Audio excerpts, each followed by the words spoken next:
ಪರಲೋಕದವುಗಳ ಕಡೆಗೆ ನೋಡುವಂತೆ ನಿಮ್ಮ ಆತ್ಮವನ್ನು ವಾಕ್ಯದಲ್ಲಿ ಬಲಪಡಿಸುವ ಅನುದಿನದ ಧ್ಯಾನ. ಇಂದಿನ ಧ್ಯಾನದ ಶೀರ್ಷಿಕೆ ತೀರ್ಪು ಮಾಡಬೇಡಿರಿ. ಈ ದಿನದ ಸತ್ಯವೇದದ ವಾಕ್ಯ: ನೀವು ಮಾಡುವ ತೀರ್ಪಿಗೆ ಸರಿಯಾಗಿ ನಿಮಗೂ ತೀರ್ಪಾಗುವುದು. ನೀವು ಅಳೆಯುವ ಅಳತೆಯಿಂದಲೇ ನಿಮಗೂ ಅಳೆಯುವರು. ಮತ್ತಾಯ 7ನೇ ಅಧ್ಯಾಯ 2ನೇ ವಚನ. ಕಳೆದ ರಾತ್ರಿ ನಾನು ಹೆಚ್ಚು ಸಮಯದವರೆಗೂ ನಿದ್ದೆಯಿಲ್ಲದ ಸ್ಥಿತಿಯಲ್ಲಿಯೇ ಇದ್ದೆ. ನನ್ನ ಮನಸ್ಸಿನಲ್ಲಿ ಎಷ್ಟೋ ವಿಷಯಗಳು ಹಾದು ಹೋದವು. ಅದರಲ್ಲಿ ಒಂದು ಕೌನ್ಸಿಲ್ ಸಭೆಯಲ್ಲಿ ಹಲವಾರು ಜನರು ಹಾಜರಿದ್ದ ದೃಶ್ಯವು ಒಂದಾಗಿತ್ತು. ಅಲ್ಲಿ ಒಬ್ಬ ವ್ಯಕ್ತಿ ಎದ್ದು ತನ್ನ ಸಹೋದರರಲ್ಲಿ ತಪ್ಪು ಹೊರಿಸಲು ಆರಂಭಿಸಿದನು. ಆ ಮಾತನಾಡಿದ ವ್ಯಕ್ತಿಯ ಉಡುಪುಗಳನ್ನು ನಾನು ನೋಡಿದೆ. ಅದು ಸರಿಯಿಲ್ಲದ ಅಸಭ್ಯವಾದ ಉಡುಪುಗಳಾಗಿದ್ದವು. ಮತ್ತೊಬ್ಬ ವ್ಯಕ್ತಿಯೂ ಸಹ ತನ್ನ ಜೊತೆ ಕಾರ್ಮಿಕನ ವಿರುದ್ಧ ದೂರುಗಳನ್ನು ಹೇಳಲು ಆರಂಭಿಸಿದನು. ಆ ವ್ಯಕ್ತಿಯ ಉಡುಪುಗಳು ಇನ್ನೊಂದು ವಿನ್ಯಾಸದಲ್ಲಿತ್ತು. ಅದೂ ಸಹ ಅಸಭ್ಯವಾದ ಉಡುಪುಗಳಾಗಿದ್ದವು. ಹೀಗೆ ಒಬ್ಬರ ನಂತರ ಒಬ್ಬರು ಇತರರ ಮೇಲೆ ಖಂಡನೆಗಳನ್ನು, ತಪ್ಪು ದೂರುಗಳನ್ನು ಹೇಳಲಾರಂಭಿಸಿದರು. ಪ್ರತಿಯೊಬ್ಬರಿಗೂ ಇನ್ನೊಬ್ಬರ ಮೇಲೆ ತಪ್ಪು ಹೊರಿಸುವಂತಹ ಯಾವುದೋ ತಪ್ಪುಗಳು, ಯಾವುದೋ ಮಾತುಗಳು ಇದ್ದೇ ಇತ್ತು. ಈ ಲೋಕದಲ್ಲಿ ಏನಾದರೂ ಒಂದು ಕೆಲಸವನ್ನು ಮಾಡಬೇಕು ಎಂದು ಭಾವಿಸಿದ್ದ ಕ್ರೈಸ್ತರ ದೋಷಗಳನ್ನು ಎಲ್ಲರೂ ಆ ಸಭೆಯಲ್ಲಿ ಪ್ರಸ್ತುತಪಡಿಸುತ್ತಿದ್ದರು.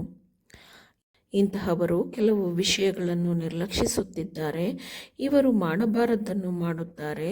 ಹೀಗೆ ಅನೇಕ ಅಪವಾದಗಳನ್ನು ಪದೇ ಪದೇ ಅವರು ಇತರರ ಮೇಲೆ ಹೇಳುತ್ತಿದ್ದರು.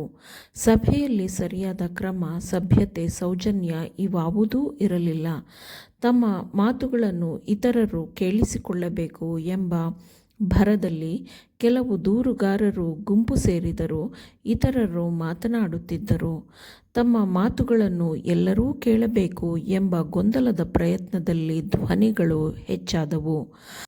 ಅನೇಕರು ಮಾತನಾಡಿದ ನಂತರ ಅಧಿಕಾರವಿದ್ದ ಒಬ್ಬರು ಬಂದು, ತೀರ್ಪು ಮಾಡಬೇಡಿರಿ, ಹಾಗೆ ನಿಮಗೂ ತೀರ್ಪಾಗುವುದಿಲ್ಲ ಎಂಬ ವಾಕ್ಯವನ್ನು ಹೇಳಿದರು. ಕ್ರಿಸ್ತನೇ ಅಲ್ಲಿ ಉಪಸ್ಥಿತನಿದ್ದನು. ಸಭೆಯ ಸದಸ್ಯರ ವಿವಿಧ ದೋಷಗಳನ್ನು ವ್ಯಕ್ತಪಡಿಸಲು ಅಸಭ್ಯವಾದ ಉಡುಪಿನಲ್ಲಿ ಒಬ್ಬರ ನಂತರ ಮತ್ತೊಬ್ಬರು ಎದ್ದೇಳುವುದನ್ನು ನೋಡಿ ಅವನ ಮುಖವು ನೋವಿನಿಂದ ಕೂಡಿತು. ಅಂತಿಮವಾಗಿ ಪರಲೋಕ ಸಂದರ್ಶಕನು ಎದ್ದು ನಿಂತನು.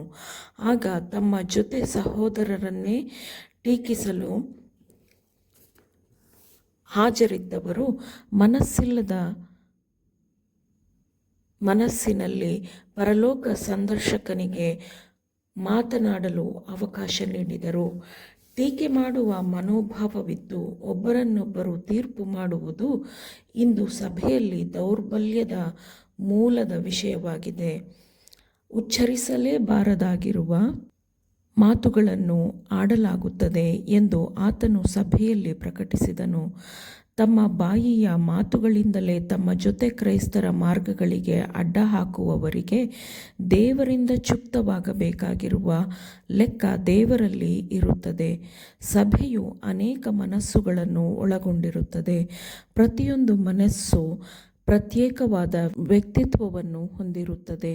ಸ್ತ್ರೀ ಪುರುಷರು ದೈವ ಕೃಪೆಯಿಂದ ನನ್ನ ಗುಣಸ್ವಭಾವದ ಪರಿಪೂರ್ಣ ಮಾದರಿಯಲ್ಲಿ ಬೆರೆತು ಅದನ್ನೇ ಪ್ರಕಟಿಸುತ್ತಾ ತಮ್ಮ ವಿಭಿನ್ನವಾದ ವ್ಯಕ್ತಿತ್ವವನ್ನೂ ಉಳಿಸಿಕೊಳ್ಳಲಿ ಎಂದು ನಾನು ನನ್ನ ಜೀವನವನ್ನು ಅರ್ಪಿಸಿದೆ.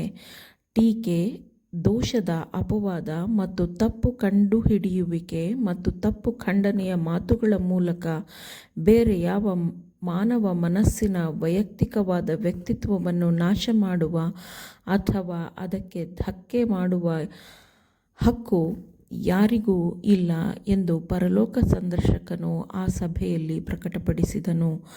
ಆಮೇನ್. ದೇವರ ವಾಕ್ಯಗಳನ್ನು ಶ್ರದ್ಧೆಯಿಂದ ಆಲಿಸುವವರು ಮಾತ್ರವೇ ಆಗಿರದೆ ಪಾಲಿಸುವವರೂ ಆಗಬೇಕೆಂದು ನಿಮ್ಮನ್ನು ಉತ್ತೇಜಿಸುತ್ತೇನೆ. ಪರಿಶುದ್ಧಾತ್ಮನ ಸಹಾಯದಿಂದ ಆಲಿಸಿದ ನಿಮ್ಮೆಲ್ಲರಿಗೂ ಧನ್ಯವಾದಗಳು. ಮತ್ತೆ ದೈನಂದಿನ ಧ್ಯಾನಕ್ಕಾಗಿ ನಾಳೆ ಸಂಧಿಸೋಣ. ಆಮೇನ್.